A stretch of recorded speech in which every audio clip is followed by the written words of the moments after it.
So here's my 6 socket shockers. First of all, you might have the wrong type of socket for the job. You've got these standard sockets that you've seen before, switch on and off.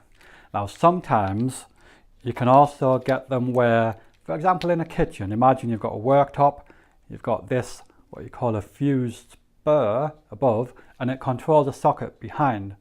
Now if you've got a switched version behind, let's say a washing machine, instead of unswitched, coming off one of those above, you can push it back and it can knock that switch off, and just a bit of a pain.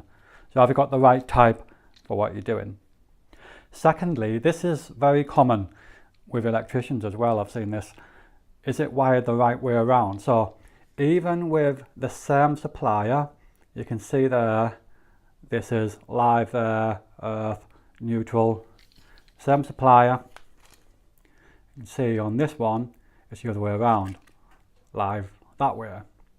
So just swapping them over, for example, if you go out and buy another one and swap it over, it could be the other way around. It changes from model to model, from manufacturer to manufacturer. The third thing, is it properly earthed?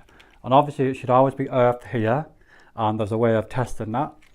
Now the other thing is the back box as well. If you've got a metal back box, that metal back box should connect between the two as well, and preferably continuously. And there is a proper way of doing that so that it's not two things where one could come out. It should be continuous. That's better, that's more ideal.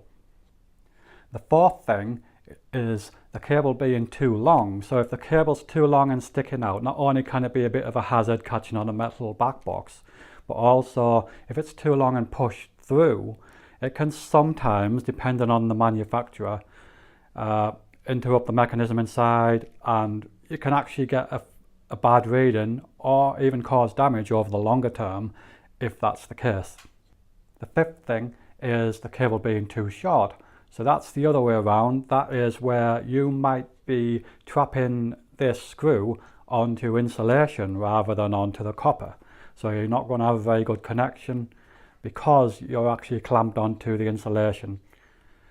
And talking of connections, the last thing, number 6, is you haven't got a tight connection. So especially when you've got 2 cables in each connection, which mostly on a ring mains you will have, that's not good news. Loose connections. I've also done another video on loose connections, so if you haven't already liked, subscribed, whatever, then do that and you'll be able to see that other video too. Hope that was useful. Give me a thumbs up, give me your comments. I'd love to see them below. Thanks again for watching.